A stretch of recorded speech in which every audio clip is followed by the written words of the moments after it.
Pero el Señor tiene una palabra para nosotros, amén. ¿Cuántos creen en eso? Y bueno, esa palabra nos da vida, nos ayuda cada día a permanecer en su voluntad. Y hoy queremos meditar en el libro de Job. Hemos estado meditando ya algunos días, algunas semanas en este libro y ha sido de bendición, a pesar de que algunas cosas no quedan tan claras, pero yo creo que el Señor nos ha hablado a nuestras vidas. Quiero leer Job 13, versículo 5. Job 13, versículo 5. Voy a leer únicamente este verso, el verso 5. Ya lo tenemos, dice así la palabra del Señor. Ojalá callarais por completo, porque esto os fuera sabiduría. ¿Lo puede leer usted ahora en voz alta? ¿Cómo dice?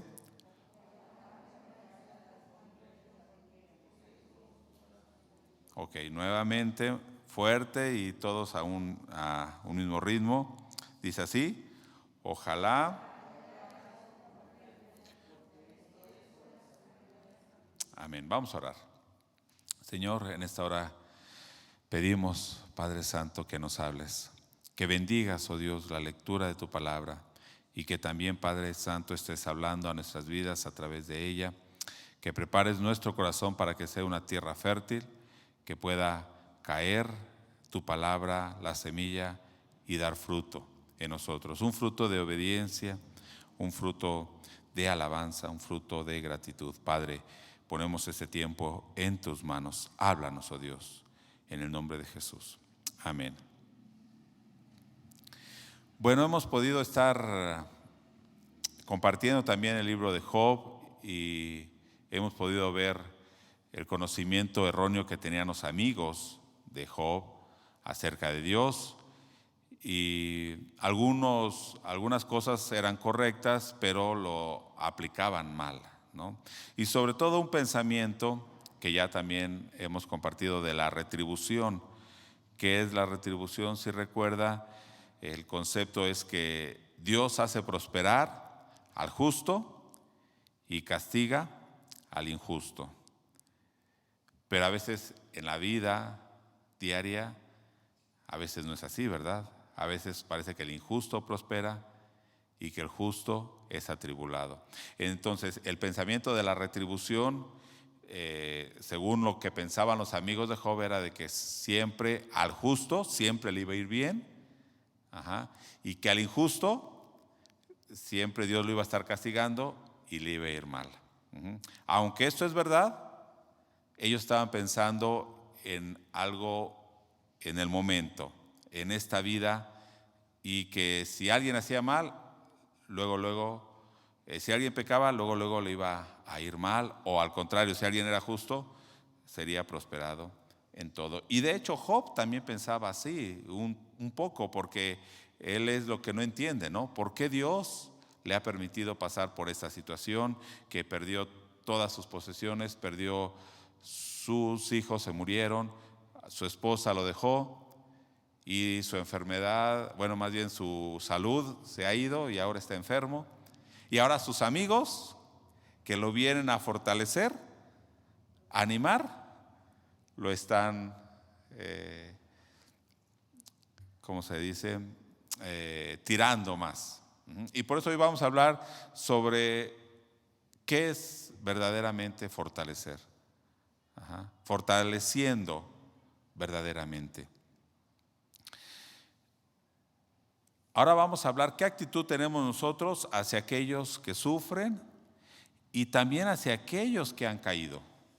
Porque a veces decimos, bueno, sí, con los que sufren tenemos una actitud a lo mejor de compasión, pero ¿qué actitud tenemos también con aquellos que han caído?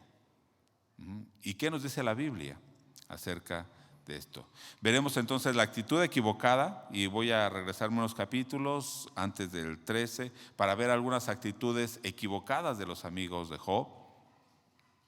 Y en ocasiones nosotros también tomamos actitudes cuando queremos ayudar a un amigo, a un hermano, lo queremos fortalecer, pero a veces tomamos actitudes equivocadas y, como les digo hace rato, sobre todo aquellos que han caído. A veces tomamos una actitud equivocada. Bueno, ¿qué hacemos, hermanos, con aquellos que están sufriendo? ¿Qué hacemos? ¿Cómo nosotros pensamos? Bueno, 3 cosas o 4 cosas. Un conocimiento equivocado de Dios nos va a llevar a tener una mala actitud. Una sabiduría y verdades, pero aplicadas incorrectamente, es lo que hacían los amigos de Job. Podemos ver que a lo mejor tenían cierta sabiduría y algunas verdades, proclamaban algunas verdades, pero las aplicaban mal.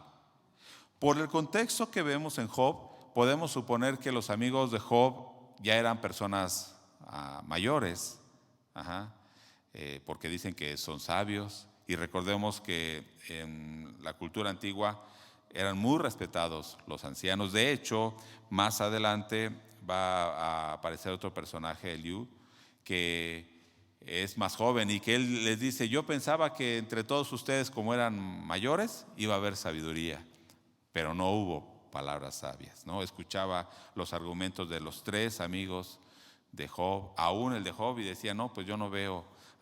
Entonces, por eso suponemos que estas personas ya eran grandes, y uno supondría que estas personas tendrían cierto nivel de sabiduría, pero vamos a ver que las aplicaban mal esta sabiduría. Y sobre todo, hermano, a veces las intenciones. Podemos tratar de ayudar a alguien, pero a veces malintencionados. Y van a decir: ¿cómo? Sí, y lo vamos a ver ahorita. Hay una mala intención en lo que nosotros tratamos de hacer, supuestamente para ayudar a una persona. Y debemos tener cuidado con eso. Entonces, hoy vamos más bien a nosotros a estar pensando cómo es nuestra actitud. Si podemos a lo mejor identificarnos con algún amigo de Job, ¿sí? O con Job. Si podemos identificarnos, porque normalmente decimos: bueno, yo me identifico con Job, que está sufriendo y que es fiel, y a lo mejor no me identifico con sus amigos, que están siendo malos amigos. Pero vamos a ver, y usted va a ir escudriñando su vida, y si realmente hemos caído, hemos tomado alguna actitud incorrecta. Bueno, vamos a ver primero capítulo 4, a Elifaz. En Job capítulo 4, el primer amigo de Job que habla. Y lo primero que hacen ellos es juzgar. Cuando usted ve que alguien está pasando una situación difícil, cuando ve usted a alguien que está pasando enfermedades, o a una persona que después de un problema le viene otro problema, o una enfermedad, otra enfermedad, ¿qué piensa acerca de la persona? ¿Qué es lo primero que viene a su mente? Algo habrá hecho, Dios lo está castigando. ¿Y eso será correcto? ¿Ese pensamiento es de acuerdo a lo que la Biblia nos dice? Vamos a ver aquí en Job que no. Pero es lo primero que podríamos pensar, ¿verdad? ¿Sí? Si a alguien le va mal y mal, pues es que Dios lo está castigando. Y es el pensamiento de la retribución. Dice capítulo 4, versículo 7. Recapacita ahora, ¿qué inocente se ha perdido? ¿Y en dónde han sido destruidos los rectos? ¿Cuál era el pensamiento de Elifaz? Piensa, le dice a Job, porque Job decía: yo no he hecho ningún pecado, ¿y por qué me está pasando eso? Entonces Elifaz le dice: recapacita y piensa, ¿algún inocente se ha perdido? ¿Algún inocente ha estado sufriendo? ¿Ha sido destruido algún recto? ¿Qué le está diciendo? Y lo que debemos ir pensando cuando leemos el libro de Job es ir leyendo entre líneas. ¿Qué quiere decir esto? Que ellos están diciendo algo, pero le están echando la indirecta a Job. Después ya van a ser bien directos. Al principio empiezan a echarle indirectas, ¿sí? O sea, le están diciendo: si tú fueras inocente, no estarías en esa condición. Si tú fueras recto, no estaría siendo destruido. Sigue diciendo el verso 8. Como yo he visto, los que aran iniquidad y siembran injuria, la ciegan. ¿Cuál es la intención de Elifaz? ¿Decirle una verdad acerca de Dios? ¿O le está diciendo, mira, tú sembraste iniquidad, sembraste injuria, y por eso ahora lo que nosotros te podamos decir ahora, aunque te estemos injuriando, es lo que tú has sembrado? Eso es lo que estás cosechando. La enfermedad, toda esta tragedia que te pasó, eso es lo que estás cosechando, porque eso tú has sembrado. Entonces, primero, ¿qué está haciendo Elifaz? Juzgando. ¿Porque Job era de esta manera? Según lo que la Biblia nos dijo en el primer capítulo de Job, no. Era que era temeroso de Dios y apartado del mal. No estamos diciendo que no hubiera pecado. Job es un ser humano, pero estaba diciendo que él buscaba a Dios, era temeroso de Dios, tenía la sabiduría de Dios. Y aquí los amigos empiezan a juzgarlo, ¿sí? Empiezan a juzgarlo. Tenían un conocimiento equivocado, ¿sí? ¿Por qué?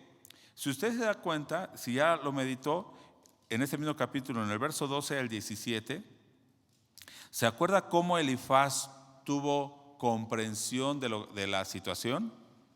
¿Alguien se acuerda? ¿Cómo llegó a tener entendimiento de lo que Job estaba pasando?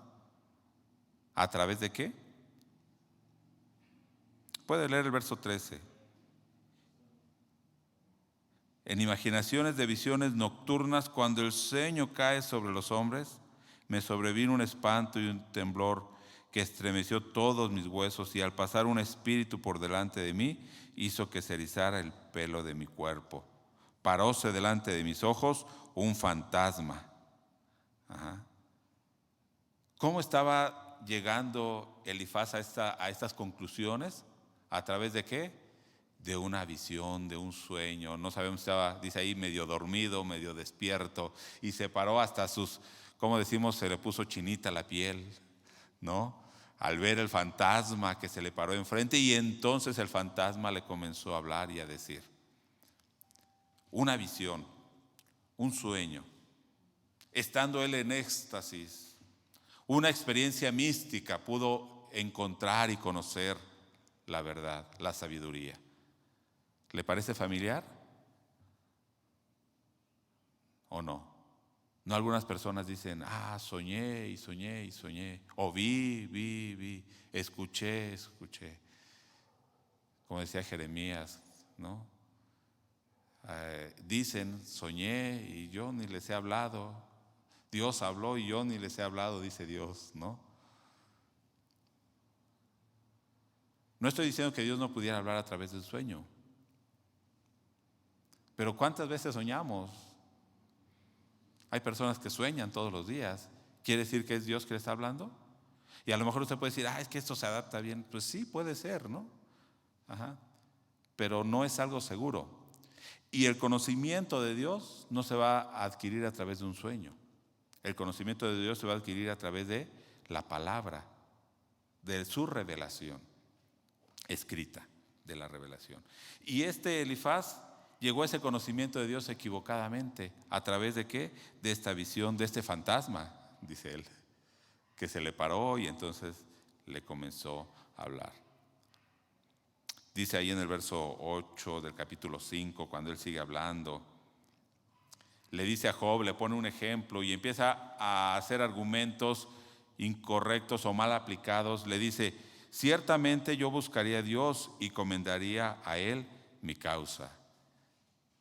Está bien, ¿no? O sea, si tú estás pasando algo, tú le dirías, pues busca a Dios, yo haría eso de buscar a Dios. Pero Job, ¿no estaba buscando a Dios? ¿Job no había buscado a Dios antes de la tragedia? Y ahora en la tragedia, ¿qué es lo que dice? Yo voy a presentar delante de Dios mi causa. ¿Sí? O sea, le está diciendo, es que tú no buscas a Dios, por eso te está yendo así. Dice el verso 17 y 18 de ese mismo capítulo 5. He aquí bienaventurado es el hombre a quien Dios castiga. Por tanto, no menosprecies la corrección del Todopoderoso, porque Él es quien hace la llaga y Él la vendará. Él hiere y sus manos curan. ¿Esto es correcto? Sí es correcto. En Hebreos también nos lo dice, ¿no? Dios castiga y al que toma por hijo lo disciplina. Pero todas las aflicciones que vienen a nuestra vida, ¿es por castigo de Dios? ¿Es por corrección de Dios? No siempre. A veces son pruebas. A veces Dios está tratando con nosotros para hacernos crecer, para hacernos madurar. Y no, en ocasiones puede ser castigo, en ocasiones puede ser castigo. Pero no podemos generalizar. Entonces vemos que sus argumentos están siendo mal aplicados. Ahora, ¿qué contesta Job a esto? ¿Qué contesta Job? En el capítulo 6, verso 5. Capítulo 6, verso 5. Y voy a ir leyendo algunos capítulos, más bien algunos versículos en Nueva Traducción Viviente, por si lo escucha un poco diferente. Dice el verso 5: ¿acaso no tengo derecho a quejarme? ¿No rebuznan los burros salvajes cuando no encuentran hierba y murgen los bueyes cuando no tienen que comer? En la Reina Valera dice el verso 6, el verso 5: ¿acaso gime el asno montés junto a la hierba? ¿Muge el buey junto a su pasto? O sea, está diciendo, si estos animales cuando tienen comida no se van a estar quejando, ¿verdad? O sea, yo no me estoy quejando nada más porque sí. ¿Alguien se quejaría si hubiera pasado lo de Job? ¿Usted se quejaría? ¿Usted diría algo o se quedaría tranquilo? Posiblemente nos quejaríamos más que Job. Posiblemente, no sé, ¿no?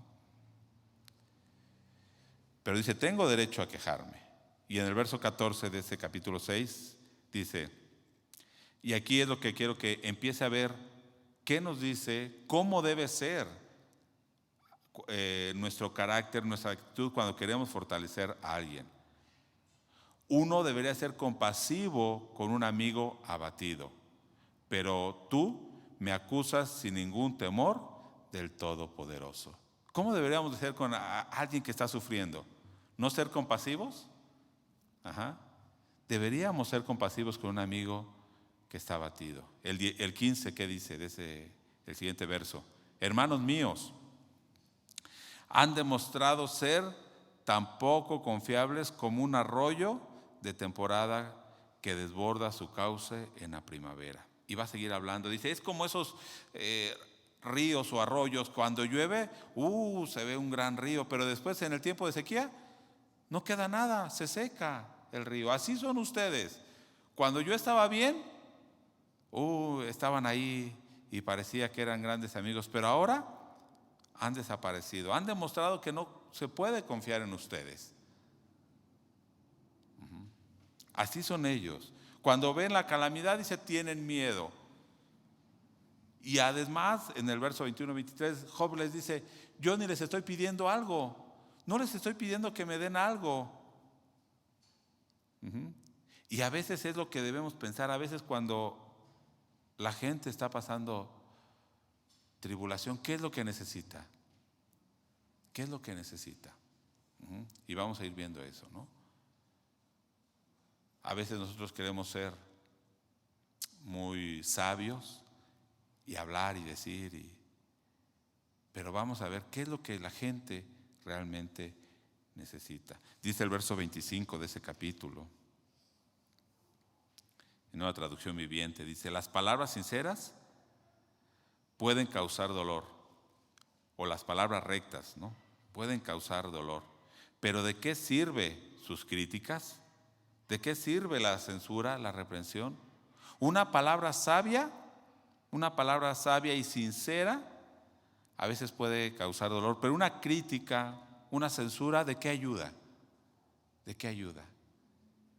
Un regaño a una persona que está en aflicción, ¿de qué ayuda? Y ahorita vamos a ver también, no simplemente estamos hablando de alguien que está siendo afligido, que está pasando por pruebas. Podríamos pensar también en alguien que ha caído. Pero ahorita no se quede con esto, no va a decir, bueno, entonces el que ha caído no quiere ninguna palabra de exhortación. Ahorita vamos a ver también eso, ¿no? Pero más bien debemos ver lo que le dije al principio, cuál es nuestra intención, cuál es nuestra actitud, cuáles son nuestras palabras. Porque aún en aquel que ha caído, si usted va y le dice, es por tu pecado que estás así, te está yendo y lo empieza, ¿qué va a pasar? ¿Sí? Bueno. ¿De qué sirven las críticas? Dice el verso 26, ¿creen que sus palabras son convincentes cuando ignoran mis gritos de desesperación? ¿Creen que me van a convencer cuando están ignorando el dolor que estoy sintiendo? Cuando ni siquiera están escuchando lo que yo digo. ¿Creen que me van a convencer con sus argumentos? Dice Job. El verso 27 dice, ustedes hasta serían capaces de enviar a un huérfano a la esclavitud o de vender a un amigo. ¿Esos serán amigos? Que sean capaces de vender a su amigo como esclavo o a un huérfano que no tiene quien lo ampare. ¿Qué dice? Pues vamos a sacar provecho, vamos a venderlo como esclavo. Así les está diciendo Job. Voy a leer 1 Pedro 3, verso 8 y 9, porque voy a ir viendo que el Nuevo Testamento también nos habla de la actitud que nosotros debemos tener hacia los demás. Dice 1 Pedro 3, verso 8 y 9. Finalmente, sean todos de un mismo sentir. Y después va a comenzar a decir cómo. Compasivos, amándoos fraternalmente. ¿Qué es amándoos fraternalmente? O amándonos fraternalmente. Un amor de hermanos. Un amor de hermanos. Sean misericordiosos, sean amigables, no devolviendo mal por mal ni maldición por maldición, sino por el contrario, bendiciendo, sabiendo que fuisteis llamados para que heredaseis bendición. Si dice, si aún con aquellos que los maldicen, ustedes deben bendecirlos, ¿cuánto más con aquellos hermanos que están siendo afligidos o han caído?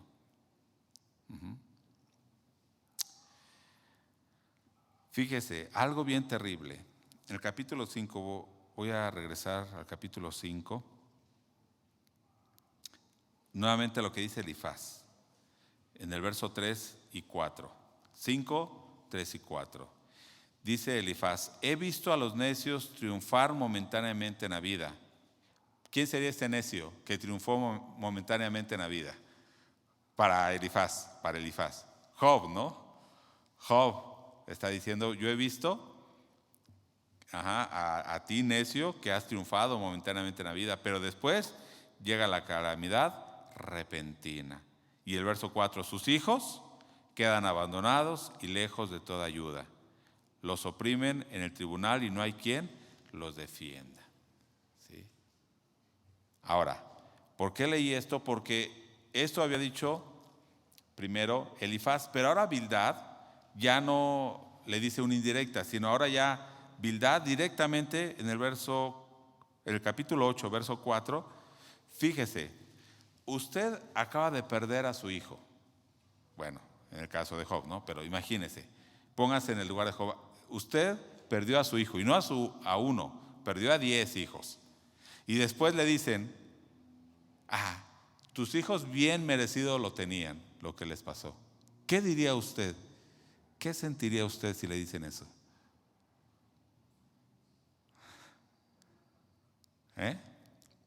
Viene su amigo y le dice, usted está llorando porque sus hijos murieron. Y dice, no, pues sus hijos bien merecidos se lo tenían. Bueno, no sé qué sería capaz de hacer, ¿no? Si no se sabe controlar, tal vez hasta anda golpeando a la persona que le dice esto, ¿no? Pues es lo que le dijo este amigo, Bildad, en el capítulo 8, verso 4. Si tus hijos pecaron contra él los echó en el lugar de su pecado.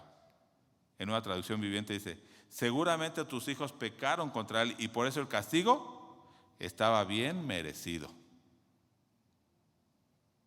¿Sería fácil para Job estar escuchando esto?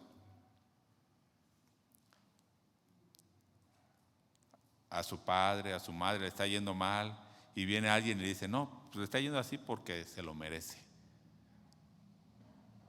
¿Esos son amigos? ¿Esa debería ser nuestra actitud? No. Ahora, ¿se acuerda cómo Elifaz obtuvo su sabiduría? Dice, a través de esa visión, ¿no? De ese sueño que tuvo. Ahora Bildad, en el verso 8 de este capítulo, dice que él obtuvo su sabiduría a través de los consejos de los ancianos, lo que ellos le enseñaban. Vamos a ver ahorita un poquito más adelante este verso nuevamente. Pero les dice Job, bueno, no, vamos ahí al verso 13 primero, al verso 13. ¿Cómo sigue ahora Bildad diciéndole a Job? Verso 13. Hablando, dice, de las plantas que crecen en lugares donde hay poca agua, donde hay poca agua, que crecen, y luego, cuando se acaba el agua o la tierra, se secan. Se secan rápidamente. Dice, lo mismo les ocurre a todos los que se olvidan de Dios. Las esperanzas de los que viven sin Dios se evaporan. Su confianza depende de un hilo. Se apoyan en una tela de araña. Se aferran a su hogar para sentirse seguros, pero esa seguridad no durará. Intentan retenerla con firmeza, pero no permanecerá. Los que no tienen a Dios perecerán. Parecen una planta frondosa que crece al sol y se extiende sus ramas por el jardín, y luego, bueno, sigue hablando, y después es arrancada y se seca.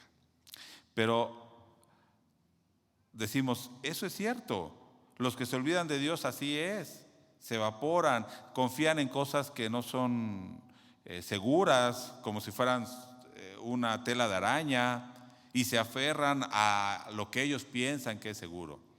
Pero recordemos que eso se lo están diciendo ¿a quién? A Job. Recordemos que nosotros podemos decir, esto es correcto a lo mejor. O sea, alguien que no teme a Dios, alguien que se olvida de Dios, no hay ninguna seguridad en su vida. Pero en este caso se lo están diciendo a Job. Si usted ve a alguien que está afligido y va y le dice, tú te has olvidado de Dios y en lo que tú te aferras es algo inseguro, y aquí dice hasta en su casa que él trata de aferrarse, o en su familia, se le va a ir. Está diciendo que la prosperidad que tuvo Job fue de esta manera, que él se aferró a su familia, a sus riquezas, pero en un momento, ¡pum!, todo se fue. Ahora en el capítulo 11, vamos a ir más adelante, hasta el capítulo 11. Ahora el otro amigo, Zofar. Estoy viendo todas las actitudes, todas las acusaciones de los amigos, todo lo que están diciendo los amigos de Job. Y ahora Zofar, en el versículo 1, dice, entonces Zofar, el Naamatita, respondió a Job, ¿no debería alguien responder a este torrente de palabras? O sea, todo lo que está diciendo Job. ¿Se declara inocente a una persona solo porque habla mucho? O sea, no porque hables mucho, Job, vas a ser inocente, le dice su amigo. Y él está siendo muy sabio según, ¿no? Zofar, y le dice, ¿debo quedarme en silencio mientras tú sigues parloteando? Mientras tú sigues quejándote, yo voy a quedarme en silencio. Cuando te estás burlando de Dios, ¿no debería alguien hacerte sentir vergüenza? ¿No debería alguien avergonzarte por lo que estás diciendo? Verso 4. Tú afirmas, mi creencia son puras y estoy limpio a los ojos de Dios. Si tan solo Dios hablara, está diciendo Zofar, si tan solo Dios hablara, si tan solo te dijera lo que piensa, si tan solo te declarara los secretos de la sabiduría, porque la verdadera sabiduría no es un asunto sencillo. Escucha, sin duda Dios te está castigando mucho menos de lo que mereces. Qué ánimos le están dando a Job. Qué ánimos, ¿verdad? Primero le dijeron, tus hijos bien merecido tenían ese castigo. Y tú también estás siendo castigado menos de lo que en realidad mereces.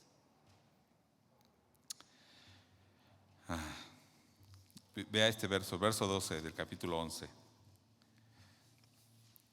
El que tiene la cabeza hueca no llegará a ser sabio, como tampoco un burro salvaje puede dar a luz un niño. O sea, tú tienes la cabeza hueca y nunca vas a aprender. Le están diciendo a Job. Es como si quisieras que un burro diera a luz a un niño. No se puede. Contigo, Job, no se puede. Tienes la cabeza hueca. El verso 13. Si tan solo prepararas tu corazón y levantaras tus manos a Él en oración, abandona tus pecados y deja atrás toda tu iniquidad. Entonces tu rostro se iluminará con inocencia, serás fuerte y estarás libre de temor. Olvidarás tu sufrimiento, serás como agua que corre. Fíjese que a veces son cosas que están correctas, pero están mal aplicadas. Le están diciendo, tú, Job, has pecado y te está yendo bien. Te salió barato, ¿sí? Pero arrepiéntete y vas a ver que cuando te arrepientas, todo te va a ir bien. Todo, ahora sí vas a prosperar y te va a ir súper bien. En el capítulo 12, Job responde en el verso 2 con sarcasmo. Usa un sarcasmo y dice, ustedes, bueno, voy a leer primero Reina Valera. Ciertamente vosotros sois el pueblo y con vosotros morirá la sabiduría. ¿Qué quiere decir esto? Voy a leer ahora Nueva Traducción Viviente, a ver si queda más claro. Ustedes sí que lo saben todo, ¿no es cierto? Y cuando mueran, la sabiduría morirá con ustedes.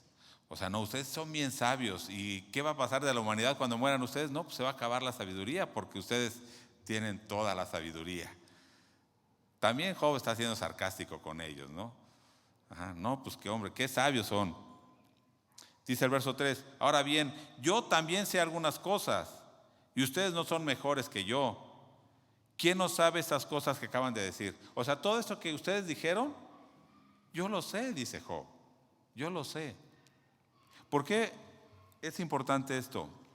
Porque muchas veces debemos tener, bueno, claro que hay diferentes situaciones, pero normalmente, cuando alguien ha pecado, ¿sabe que ha pecado? Sí. Entonces tú le dices, no, mira, estás pecando. Y la persona te va a decir, ya lo sé. Bueno, debe arrepentirse. Cuando alguien está siendo afligido y tú le dices, no, es que debes confiar en Dios, ¿qué te va a decir la persona? Yo sé que debo confiar en Dios. Yo sé que debo confiar en Dios. Y tú llegas y lo exhortas, no, es que te hace falta fe. Yo sé que necesito fe, o sea, no es algo nuevo. ¿Sí? De hecho, leyendo acerca de un libro, bueno, que hablaba sobre el pecado, ¿sí? Y dice, muchas veces la gente no necesita que tú le digas, está mal. ¿Qué necesita? A veces sí que le recuerdes las cosas. Pero en realidad ellos saben, ¿sí? Ellos saben. Algunos se hacen ignorantes, ¿no? Algunos voluntariamente, ¿sí? Quieren irse por otro camino. Pero en este caso, Job les dice, yo sé las cosas que me están diciendo. ¿Quién no sabe esto? Y en el verso 4 dice, sin embargo, mis amigos, ¿qué hacen? Se burlan de mí, se ríen de mí porque clamo a Dios. O sea, ustedes se burlan de mí porque estoy clamando a Dios y estoy esperando una respuesta. O sea, Job estaba clamando a Dios y esperaba que Dios le dijera por qué está pasando eso. Y llegan sus amigos y dicen, ustedes se burlan de mí. A pesar de que yo soy justo e intachable, sin embargo, se ríen de mí, dice Job. En el verso 5, aquel cuyos pies van a resbalar es como una lámpara despreciada de aquel que está a sus anchas. ¿Qué quiere decir esto? Nueva Traducción Viviente dice, la gente que está tranquila se burla de los que están en dificultad y le dan un empujón a los que tropiezan. ¿Sí? O sea, ustedes O sea, tú no puedes saber lo que estoy pasando porque tú estás tranquilo y te burlas de mí. Ojo, ajá, que no necesariamente alguien que no ha pasado una situación no puede dar un consejo. No estoy diciendo que no podamos dar un consejo, una palabra de aliento, debemos hacerlo, pero más bien lo que debemos pensar es cómo lo hacemos y cómo expresamos esa sabiduría de Dios. Y a veces, lo que leí en el primer verso, a veces es mejor quedarse callado. Y eso sería más sabio. ¿Sí? Eso sería más sabio.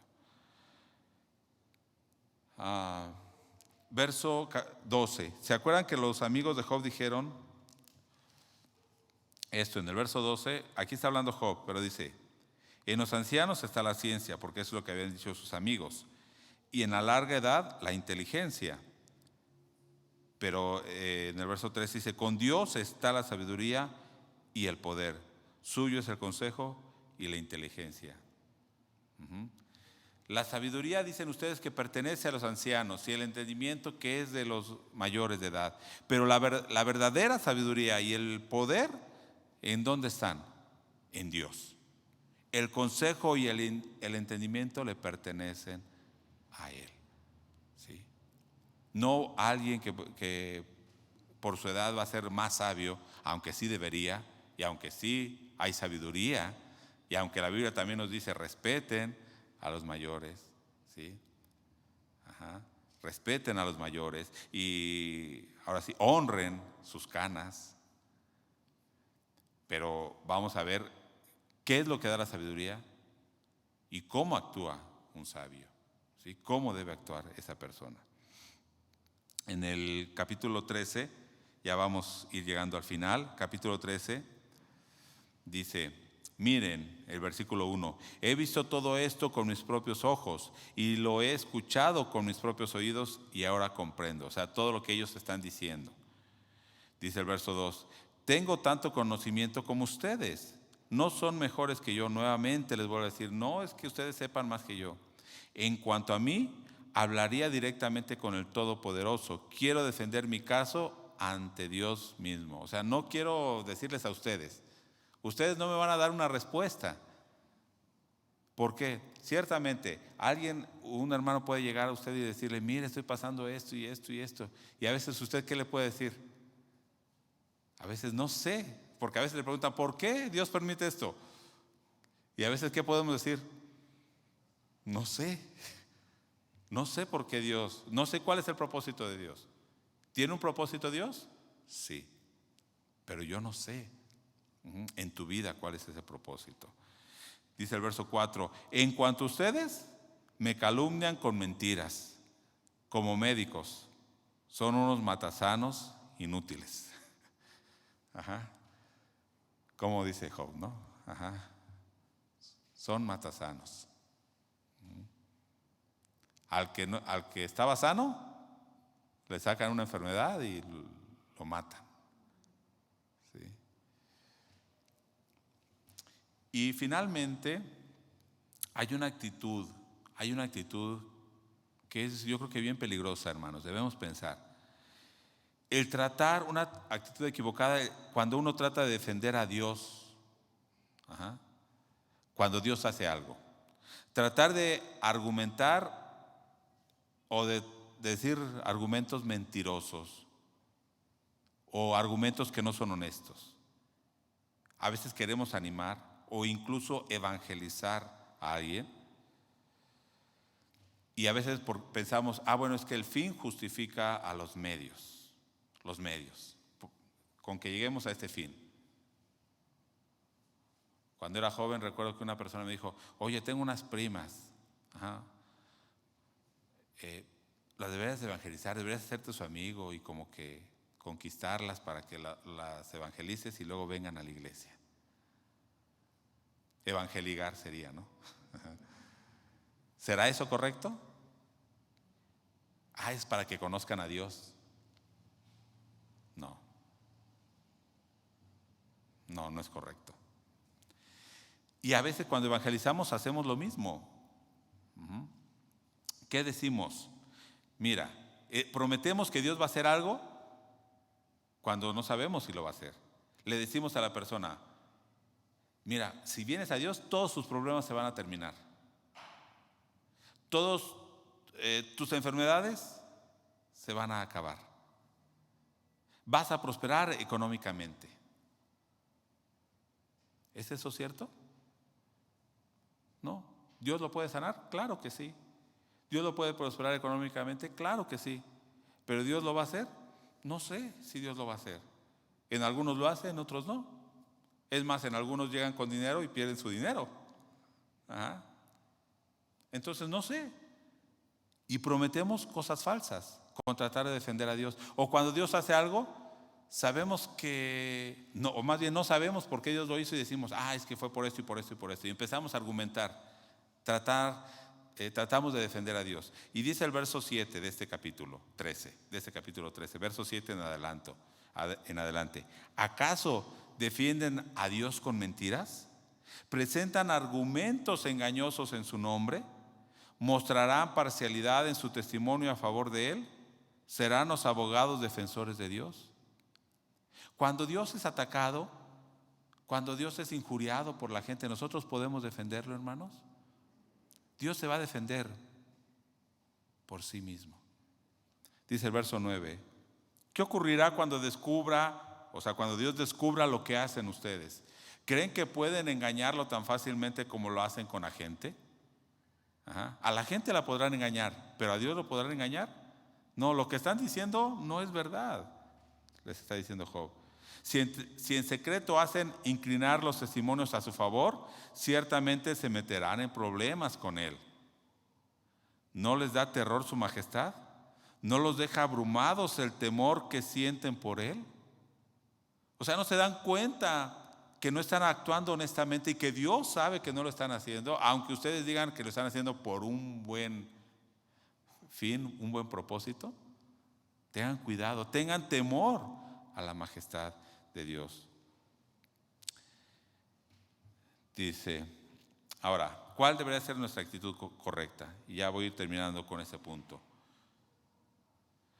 Voy a leer ahora capítulo 2, versos 12 y 13. ¿Cuál debería ser la actitud correcta? Esos amigos de Job, una semana tuvieron una actitud correcta, pero después ya no. Dice el verso 12, los cuales alzando los ojos desde lejos no lo conocieron cuando vinieron a ver a Job y lloraron a gritos. Y cada uno de ellos rasgó su manto y los tres esparcieron polvo. ¿Qué es lo que hicieron? Lloraron. ¿No debemos llorar con los que lloran? Sí. Rasgaron su manto, esparcieron polvo, se angustiaron con él. Dice el verso 13, así se sentaron con él en tierra por 7 días y 7 noches y ninguno le hablaba palabra porque veían que su dolor era muy grande. Por eso Romanos 12, 14 dice, bendecid a los que os persiguen, bendecid y no maldigáis, gozaos con los que se gozan, lloren con los que lloran. Esta es una actitud correcta. Y por eso el primer verso que leímos al principio, el verso 5 de este capítulo 13, ojalá callarais por completo porque esto fuera sabiduría. En ocasiones las personas no necesitan que usted le diga muchas cosas, necesita que usted esté a su lado, que usted llore con ellos, que usted le ayude en esa dificultad que tiene. A veces es preferible callar y eso muestra una sabiduría. Por eso la Biblia dice, y Jesús decía, no juzguen como lo hacen estos amigos de Job. No juzguen. ¿Por qué? Porque si juzgan, ustedes también serán juzgados. No juzgues incluso aquel que ha caído. Y Pablo lo dice, ¿no? ¿Sí? No sea que tú también caigas. ¿Sí? Santiago también lo dice. En el capítulo 5, verso 19 dice, hermanos, si alguno de entre vosotros se ha extraviado de la verdad y alguno le hace volver, fíjese, está diciendo hermanos. O sea, está diciendo que ese que está extraviado también es hermano, ¿verdad? Sepa que el que le haga volver al pecador del error de su camino salvará de muerte un alma y cubrirá multitud de pecados. ¿Cuál es el propósito cuando alguien ha caído? ¿Cuál debería ser nuestro propósito? Restaurarlo. No apapacharlo, eso es otra cosa, no. Pero sí restaurarlo. No como decía Job, ustedes al que se resbaló lo terminan de tirar. ¿Sí? No. El propósito, y Pablo lo dice en Romanos 14:1, reciban al débil en la fe. Pero no para contender sobre opiniones, o sea, no para decir, ay, mira, yo sé más y tú eres un débil y le empiezas a regañar. No, recíbelo, pero para ayudarle a madurar, para ayudarlo a restaurarse. Gálatas también 6:1 dice, hermanos, si alguno fuere sorprendido en alguna falta, ¿cuántos son espirituales, hermanos? A ver, levante la mano. ¿Cuántos se consideran espirituales? Bueno. Si sorprenden a alguien en alguna falta, vosotros que sois espirituales, restauradle con espíritu de mansedumbre, considerándote a ti mismo, no sea que tú también seas tentado. La Biblia es clara en este sentido, ¿verdad? Ayúdenme a restaurar. ¿Sí? Algo que no debemos hacer y que comúnmente hacemos, y yo creo que lo he hecho yo, y no debemos hacer, es ponernos como ejemplo. Y va a decir, ¿cómo no debemos ponernos como ejemplo? ¿En qué sentido lo digo? En que le digas, si yo estuviera en tu caso, yo haría esto y esto. No, cuando me pasó algo así, yo hice esto. ¿Y tú por qué no? Esa es una actitud incorrecta. Creernos más sabios que los otros. No, mira, yo te voy a hablar con mi sabiduría, como lo hacían los amigos de Job, para demostrar que nosotros sabemos más. No es la manera de fortalecer al hermano. Querer demostrar que somos más espirituales que él. No. A veces incluso a veces son más animados cuando les dicen, yo estoy pasando o yo sufrí eso. Y sé esa dificultad que estás pasando. Pero en Dios hay fortaleza. No decir, mira, yo no me equivoco, yo sí he pasado eso y yo la pasé bien, con 10. No estoy diciendo que no podamos dar una palabra o que no digamos nada, pero más bien, como decía Santiago también, seamos prontos ¿para qué? ¿Para hablar? Para oír. Seamos prontos para oír y tardos para hablar. Sobre todo cuando alguien está sufriendo mucho, escuchemos antes de hablar. Y el hermano lo va a agradecer. Es más, hasta cuando alguien pide un consejo, ¿qué es lo primero que debe hacer? Escuchar. Escuchar.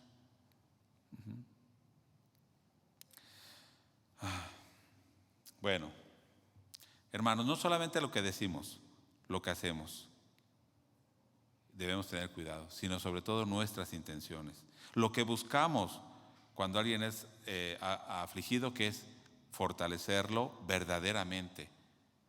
Si alguien ha caído, restaurarlo verdaderamente. En esos momentos de dolor a veces no necesitan un estudio teológico.